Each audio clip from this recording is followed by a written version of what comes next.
These satellite images show an ammunition depot in the Russian-occupied parts of Ukraine's Kherson region in May and in mid-June 2023. This attack is one of a number of Ukrainian strikes on Russian military infrastructure and supply lines in recent weeks. As Ukraine continues the push to take back territory, Kyiv has been using British long-range missiles in an attempt to degrade Russia's ability to defend the areas it occupies. Here's a closer look at the strategy and the role of Western weapons.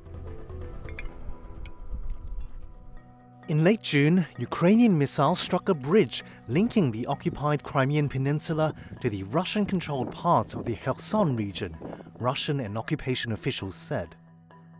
This bridge played a key role in supplying Russia's frontline troops in the south of Ukraine via Crimea.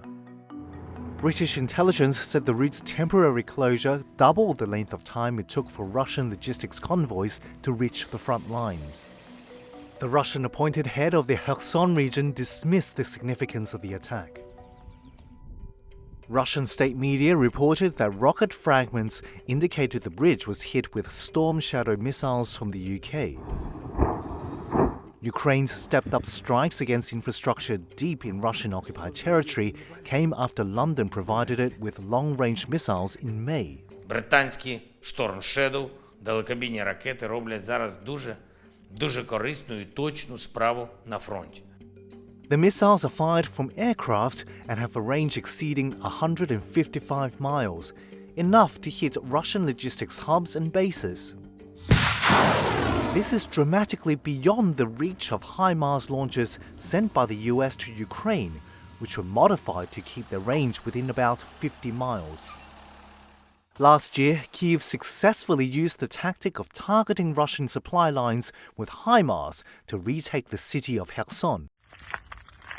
However, Kherson was uniquely vulnerable because Russian troops there could only be resupplied over bridges. The Ukrainian and Russian ministries of defense didn't respond to a request for comment on the significance of the recent Ukrainian attacks and the role of long-range missiles. Britain's defense secretary, speaking of the use of Storm Shadow missiles in Ukraine, urged Kyiv's Western allies to provide more long-range equipment. I think the key here is to recognise that if the Russians move out of range, we must work together internationally to make sure that the equipment is given to make sure they are back in range. In late June, American and European officials said the US was considering approving a long-range missile system for Ukraine. In the meantime, these attacks show Ukraine's focus on destroying the support system for Russian troops while trying to preserve troops and Western tanks.